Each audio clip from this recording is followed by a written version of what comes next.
وہ کیمرہ مین، سنیمیٹوگرافر اور ہوائی سے ان کا تعلق ہے امریکی ریاست سے، جو مختلف الیکشن مہم ہوتی ہیں، میڈیا کمپین ہے، وہ چلایا کرتے تھے۔ والدین کی بزنس وومن ایجوکیٹر ہیں، تو براہ راست ہندوستان سے تعلق نہیں، ہندو مت سے تعلق ہے، ہندو مذہب انہوں نے اوڑھا بچھونا اپنا بنایا ہوا، بھگوت گیتا پہ انہوں نے حلف لیا، اور یہ امریکی فوج میں ایک لمبا عرصہ تعینات رہی ہیں، ابھی بھی یو ایس آرمی ریزرو کی بٹالین کمانڈر کہلاتی ہیں، جو 1/356 ریجمنٹ ہے، اس کا یہ فخر وہاں قرار دیا جاتا ہے، اوورسیز کرتی ہیں یو ایس انٹیلیجنس ایجنسیز کو جتنی وہاں موجود ہیں۔ اور 2024 میں یہ محترمہ ڈیموکریٹس کو چھوڑ کے، پہلے یہ ڈیموکریٹکس میں ہوا کرتی تھیں، جو ڈیموکریٹس ہیں امریکہ کے، بائیڈن والی پارٹی، اسے چھوڑ کے یہ ٹرمپ کے ساتھ، ریپبلکن کے ساتھ جڑی۔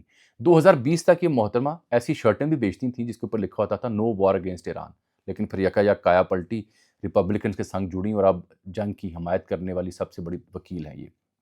آرمی افسر ہیں، کامبیٹ ویٹرن اپنے آپ کو کہلاتی ہیں۔ 2015 میں محترمہ نے شادی بھی فرمائی تھی، اور وہ بھی ہندو مت کے تحت انہوں نے جو ہوتے ہیں معاملات وہ سر انجام دیے تھے۔ خیر، گفتگو ہوگی لمبی۔ ان کو بلایا تھا اس کمیٹی میں، تو وہاں پہ انہوں نے یہ فرمایا کہ Pakistan long range ballistic missile capacity could include ICBM with large range capable of striking homeland۔ یہ ہماری آئی سی کی رپورٹ، آئی سی سے مراد کہ ان کی انٹیلیجنس کمیونٹی کو آئی سی کہتے ہیں، کہ جو امریکہ کی انٹیلیجنس کمیونٹی ہے اس کی خدشہ یہ ہے کہ پاکستان یہ ایسا کر سکتا ہے، ایسا کر رہا ہے، long range ballistic missile capacity, جو کہ آئی سی بی ایم یعنی انٹر کانٹیننٹل بیلسٹک میزائل، بین البر اعظمی میزائل، ایک بر اعظم سے دوسرے بر اعظم تک جو اسٹرائک کر سکتے ہیں، وہ پاکستان بنا سکتا ہے، بنانے کی صلاحیت رکھتا ہے۔ اس سے ہمیں خطرہ ہے ہوم لینڈ کو، ہماری ہوم لینڈ کو۔ یہ اس نے وہاں پہ سٹیٹمنٹ دی اس کمیٹی کے سامنے۔ وہ ایران جنگ کے اوپر تو وہ بڑی بے بس ہوئی، کیونکہ جو ٹرمپ کا کہنا تھا کہ جی یہ ایٹمی ہتھیار ایران بنا رہا تھا، اس کی سٹیٹمنٹ کچھ اور تھی، کانٹراڈکٹری سٹیٹمنٹ تھی، تسلی بخش جواب یہ نہیں دے سکی۔ ایک جارجیا کے سینٹر ہیں، سینٹر اوساف، انہوں نے اسے ٹھیک ٹھاک گرل کیا، وہ کلپ میرے ایکس کی ٹائم لائن پہ پڑا ہوا ہے، وہاں یہ بالکل آنسر لیس تھی، کوئی جواب اس کے پاس نہیں تھا۔ لیکن میرا مسئلہ پاکستان ہے، اس کے اوپر میں بات دوبارہ بار بار رپیٹ پہ کروں گا۔ اس خاتون نے جب یہ گفتگو کی تو ظاہری بات ہے رولا پڑ گیا کہ پاکستان کو بھی اس نے خطرہ قرار دیا ہے۔ اچھا، یہ پاکستان کے علاوہ چین، نارتھ کوریا اور روس، ان 4 ممالک کو خطرہ قرار دے رہی ہیں کہ ان کے پاس ایسی کیپیسٹی، ایسی صلاحیت ہے کہ یہ ایسے میزائل، ایسی ٹیکنالوجی بنا سکتے ہیں، بنا رہے ہیں، جو ہمارے امریکہ کی دھرتی کو ہٹ کر سکتے ہیں۔ یہاں جب یہ گفتگو ختم ہوتی تو میں نے جائزہ لیا کہ پاکستان کے پاس ٹیکنالوجی کیا ہے، پاکستان کے پاس ایسی کیا صورتحال ہے جس کی وجہ سے یہ پریشانی میں مبتلا ہیں۔ یاد رہے کہ جو بائیڈن کے بھی ایک سیکیورٹی ایڈوائزر تھے، وہ بھی کچھ ایسی گفتگو کیا کرتے تھے پاکستان کے حوالے سے، تو یہ نئی بات بھی نہیں ہے۔ یہ میں نے جب دیکھا تو پاکستان کے پاس شاہین 3 ہے، سب سے طاقتور اور لانگ رینج والا میزائل، جو کہ میڈیم رینج بیلسٹک میزائل ہے، 2750 یا 2800 کلومیٹر تک کی مار کر سکتا ہے۔ ابابیل ہے جو 2200 کلومیٹر کی مار ہے، شاہین 2 2000 کی، اور غوری 1500 کی۔ پاکستان اور امریکہ کا فاصلہ بنتا ہے کوئی 12500 کلومیٹر۔ اتنا لمبا سفر طے کرنے والا میزائل پاکستان کے پاس نہیں ہے۔ بھارت نے البتہ ایک میزائل بنایا ہوا جو 5000 کلومیٹر تک مار کر سکتا ہے۔ اس کا ذکر خیر تلسی صاحبہ ہندو مت کی وجہ سے شاید ہمدردی رکھنے کی وجہ سے نہیں کر سکیں، لیکن یہ پاکستان کی جو ٹیکنالوجی ہے وہ انڈین اسپیسیفک ہے۔ خطرہ ہے بھارت اس سے جڑا، یہ خطرہ، اس کا جواب دینے کی یہ صلاحیت اور ہر تیاری بھارت کے حوالے سے، یعنی یہ ضرور کہا جا سکتا ہے کہ بھارت کا ہر کونا، چاہے وہ اینڈ والے آئی لینڈز ہوں، شری لنکا کے پاس یا اوپر بنگال ہو، وہاں تک مار کر سکتے ہیں پاکستان کے میزائل، بنائے ہی انڈین اسپیسیفک ہے۔ امریکہ کا تو اس میں ذکر ہی نہیں ہے، یہ تو یورپ تک نہیں پہنچ سکتے۔ تو پاکستان تجربہ کیا اگر نیوکلیر کا تو بھارت کے جواب میں کیا، میزائل بنائے تو بھارت کے لیے بنائے۔ محترمہ البتہ جو بات کر رہی ہیں اس سے وہ بڑا پروپیگنڈا، بڑا ایجنڈا سمجھنے میں آپ کو مدد ملے گی کہ کیوں کہا جاتا ہے کہ اگلی باری کہیں پاکستان کی تو نہیں ہے، کیوں کھٹکتا ہے پاکستان، اس کا اظہار ہے اس رپورٹ میں، جو میں لمبی تمہید میں بیان کرنے کی کوشش کر رہا ہوں۔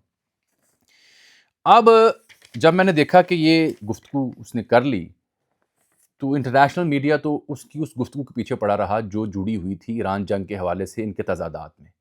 اس محترمہ کا جو ادارہ ہے، جو نیشنل ڈائریکٹر آف انٹیلیجنس ہے، جس کے نیچے 18 ایجنسی آتی ہیں، انہوں نے رات گئے ایک 33 صفحات میں مبنی رپورٹ جاری کی، وہ پڑھنے سے تعلق رکھتی ہے۔ وہ جو رپورٹ ہے اس کا صفحہ نمبر ہے 18۔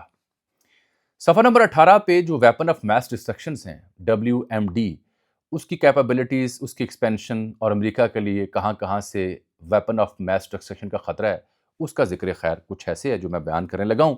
وہ کہتی ہے with varying degrees of success China, North Korea, Pakistan and Russia probably will continue to research, develop and field delivery system that will increase threats to America.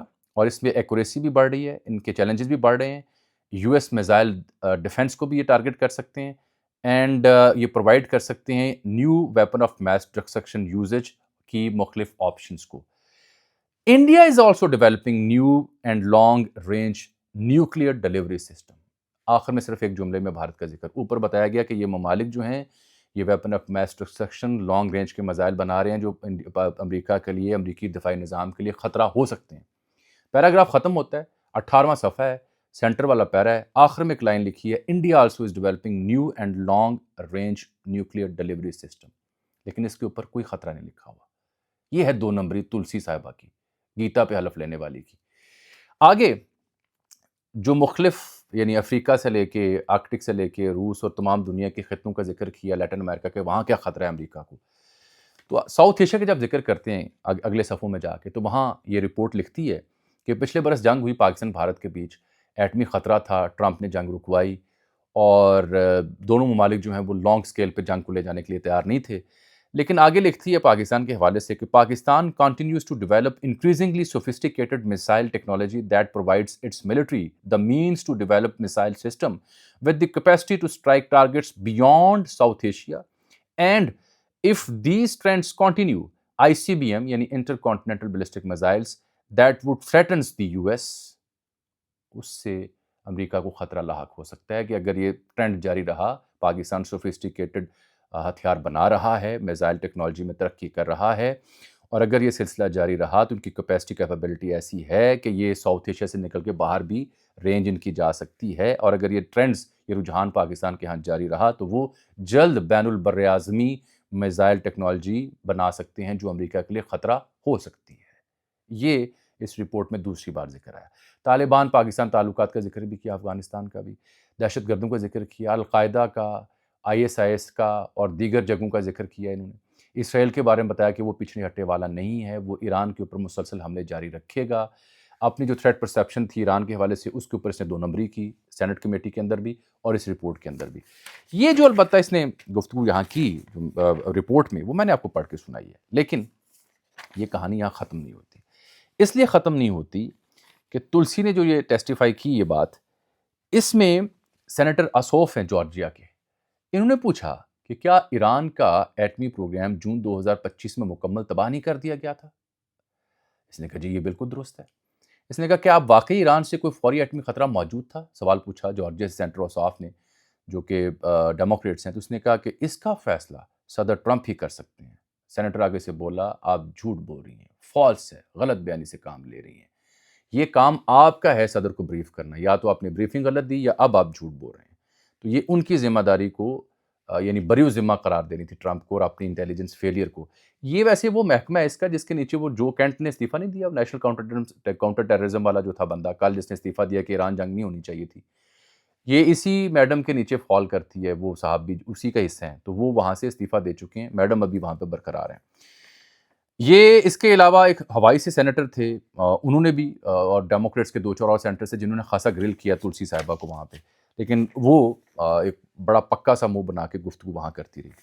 یہ جو میں ذکر کر رہا ہوں پاکستان کے حوالے سے بار بار, یہ اس لیے بھی انتہائی اہم ہے کہ اس نے جب روس اور چین کا ذکر کیا تو اس میں یہ کہتی ہے کہ روس ایک ایسا نظام بنا رہا ہے جو کہ سیٹلائٹ میں جائے گا اور پہلی بار نیوکلیئر ویپن سیٹلائٹ سسٹم میں لے کے جائے گا, جس کی وجہ سے پوری دنیا کی جو آؤٹر سپیس ہے اس کو انتہائی بڑا خطرہ لاحق ہو جائے گا کہ روس ایسا ہتھیار بنا رہا ہے ایٹمی جو سیٹلائٹ کے ذریعے اوپر بھیجنا چاہ رہا ہے, پوری دنیا کے لیے وہ خطرہ بن جائے گا. چائنا کے حوالے سے انہوں نے اعتراف کیا کہ 2030 تک چائنا AI اور سائبر اٹیک میں اس حد تک آگے جا سکتا ہے کہ امریکہ کو اس سے شدید خطرات لاحق ہو سکتے ہیں. یہ 2026 کی annual threat assessment of USIC, امریکی جو انٹیلیجنس کمیونٹی ہے, امریکی انٹیلیجنس کی جتنی بھی ان کی تنظیمیں یا ادارے ہیں, ان سب کا کلیکٹیو جو رپورٹ تھی اس کو نام دیا گیا 2026 کی اینول تھریٹ اسیسمنٹ رپورٹ. وہ جاری کی گئی جس کے میں مدرجات پڑھ کے بتا رہا ہوں. انہوں نے یہ بھی بتایا کہ عراق اور پاکستان سے اچھا ایک یہ 2-3 جگہوں پہ تو پاکستان کی میزائل ٹیکنالوجی کو خطرہ قرار دیا گیا، لیکن دہشت گردی کے خلاف جنگ میں پاکستان کے کردار کو سراہا بھی گیا کہ پاکستان اور عراق وہ ممالک ہیں جن سے امریکہ نے کاؤنٹر ٹیررزم میں بڑا تعاون کیا، اور انہوں نے بھی کیا، اور کئی اہم ترین دہشت گردوں کو ان کے تعاون سے مارا گیا، ایلیمینیٹ کیا گیا۔ البتہ اس رپورٹ میں ایک اور چشم کشا فیکٹ بھی سامنے آتا ہے۔ امریکی خفیہ ادارے بتاتے ہیں کہ القاعدہ، داعش، اخوان المسلمون، حماس، حزب اللہ، ان سب کے سے خطرہ لاحق ہے، اور القاعدہ کے بارے میں بتایا کہ 15,000 سے 28,000 اراکین ان کے دنیا بھر میں موجود ہیں۔ داعش کے کوئی 12,000 سے 18,000 ہیں یمن میں، اور ISIS خراسان، جنوبی جو علاقے ہیں عراق کے، وہ شام، یہاں پہ یہ خطرہ پنپ رہا ہے۔ اور ساتھ انہوں نے افغانستان کا ذکر کیا، جہاں پہ فرمایا کہ جی افغانستان اور پاکستان کے کلیشز ہوئے ہیں، افغانستان بات چیت کرنا چاہتا ہے لیکن پاکستان کے صبر کا پیمانہ لبریز ہو رہا ہے، اور حالیہ دنوں بھی پاکستان نے سٹرائک کیا ہے۔ طالبان کہتے ہیں کہ وہ ہاربر نہیں کر رہے دہشت گردوں کو، پاکستان کہتا ہے کہ وہ ہاربر کر رہے ہیں، یعنی یہ لگا کہ اخباری سٹیٹمنٹ ہے، یہاں پہ کوئی تبصرہ محترمہ نے نہیں فرمایا۔ یہاں اینڈ کرنے سے پہلے جو میں کہہ رہا ہوں کہ خطرہ ہے، پاکستان ایک کھٹکتا ہے دل یزداں میں کانٹے کی طرح، تو اس کا ایک ثبوت مجھے اور ملا۔ ریپبلک ڈاٹ والا ارناب گوسوامی، وہ پاگل جو ہے کھسکا ہوا، اس نے لیا ہوا تھا اسرائیلی سفیر کو جس کا نام ہے ریون ایزر، وہ اسرائیل میں بھارتی سفیر ہے۔ تو ارناب نے پوچھا پاکستان سعودی عرب کا دفاعی معاہدہ ہو رہا ہے تو آپ کو کوئی پریشانی، کوئی تشویش تو نہیں ہے؟ تو اس نے کہا، وہ بڑا انکمفرٹیبل ہوا، اس نے ارناب کو خاصا گرل کیا، لتاڑا، کیا مطلب تمہارا، کون سا معاہدہ، کیا پاکستان وہاں گیا ہے؟ نہیں گیا، تمہیں کیا پریشانی ہے؟ تو باتوں باتوں میں اس نے کہا کہ آپ کو ڈر نہیں لگتا اس ملاقات سے، اس تعاون سے؟ اس نے کہا کون سا ڈر، کوئی ڈر نہیں ہے، اسرائیل تو آپ کو پتہ ہے بے شرمی کی آخری انتہا تک گیا ہوا ہے۔ تو وہاں اس نے ایک جملہ کہا، اس کو جواب دیتے ہوئے بغیر نام لیے ہوئے، کہ ایک روگ اسٹیٹ کافی ہے جس کے پاس یہ کیپیسٹی ہے، دوسری کو ہم یہ کیپیسٹی دینے کی صلاحیت سے محروم کرنا چاہتے تھے، اجازت نہیں دے سکتے، یعنی ایران کو ایسی کوئی ٹیکنالوجی نہ آئے، ایران ایسا ہتھیار نہ بنائے، اس لیے ایک کافی ہے، اشارہ پاکستان کی جانب۔ یہ اس نے انٹرویو میں پڑھا ہوا ہے، وہ بھی سوشل میڈیا پہ پبلک کا انٹرویو ہے۔ میں یہ بات اس لیے کہہ رہا ہوں کہ یہ جہاں دہشت گردی کے خلاف جنگ میں پاکستان کی تعریف ہے، فیلڈ مارشل کو بڑا فیورٹ کہا جا رہا ہے، پرائم منسٹر شہباز شریف کو بڑا فیورٹ کہا جا رہا ہے، وہاں امریکی خفیہ اداروں کی جو رپورٹس ہیں یا ان کی پرسیپشن ہے، وہ اس کے برعکس اور بڑی خوفناک ہے، جو ہمیں سامنے کھل کے آ رہی ہے۔ چوکنا رہنا ہوگا، جواب دینا ہوگا۔ آنے والے دنوں میں دیکھ رہا ہوں کہ اسٹیٹ ڈپارٹمنٹ سے، وائٹ ہاؤس سے یہ سوال پرٹیننٹلی کیا جائے گا، اور وہ یہ جواب دے سکتے ہیں کہ نہیں، یہ تھریٹ پرسیپشن تھی، اس کا کوئی حقیقت سے تعلق نہیں، کیونکہ یہ بائیڈن دور میں بھی ایسی تھریٹ پرسیپشن رہی ہے۔ ہمارا بڑا مثالی تعلق ہے پاکستان کے ساتھ۔ پاکستان کی پوزیشن کیا ہوگی میں بتا دیتا ہوں کہ یہ تلسی گبارڈ کی جو رائے ہے، اس کا حقیقت سے تعلق نہیں ہے، پاکستان کی میزائل رینج امریکہ جتنی نہیں ہے، ہمارا سارا تھریٹ پرسیپشن انڈیا سینٹرک ہے، اور وہ فیکٹ بھی ہے، یہ ٹرو بھی ہے کہ پاکستان کا سارا دفاعی نظام بھارت کی وجہ سے ہے، بھارتی حملوں کی وجہ سے، بھارتی تھریٹ کی وجہ سے پاکستان نے یہ ایوالو کی ہے technology, got nothing do with America, لیکن دس از ہاؤ، یہ امریکہ بہادر شیپ اپ چیزیں ایسے ہی کرتا ہے، یہ ہے اصل خدشہ۔ رات گئے پھر ایران نے جواب دیا، ان کے جو اسپیکر ہیں محمد باقر کالیباف صاحب، انہوں نے بڑا خوبصورت اور نپا تلا جملہ بولا، انہوں نے کہا an eye for an eye is in effect, آنکھ کے بدلے آنکھ اب قابل عمل مشن بن چکا ہے ایران کے لیے، کیونکہ انہوں نے جو جنوبی پارس فیلڈ تھی گیس کی، اس کو اسرائیل نے نشانہ بنایا۔ 70% جو ایران کو گھریلو سپلائی ملتی ہے، دنیا کا سب سے بڑا گیس کے ذخائر اس پائپ لائن سے جڑے ہیں، اس کو تباہ کیا۔ تو اس کے بعد پھر قطر میں، UAE میں، سعودی عرب میں رات کے جو ہوتا رہا، اور جو ایران کے اسپیکر نے کہا این آئی فار این آئی، آنکھ کے بدلے آنکھ، کہانی لمبی اور آگے چلے گی، اور ایران شکست ماننے والا نہیں ہے۔ امریکہ ایگزاسٹ ہوگا، ٹرمپ ایگزاسٹ ہوگا، اسرائیل نے چھڑنا ککھ نہیں امریکہ دا۔ اللہ حافظ۔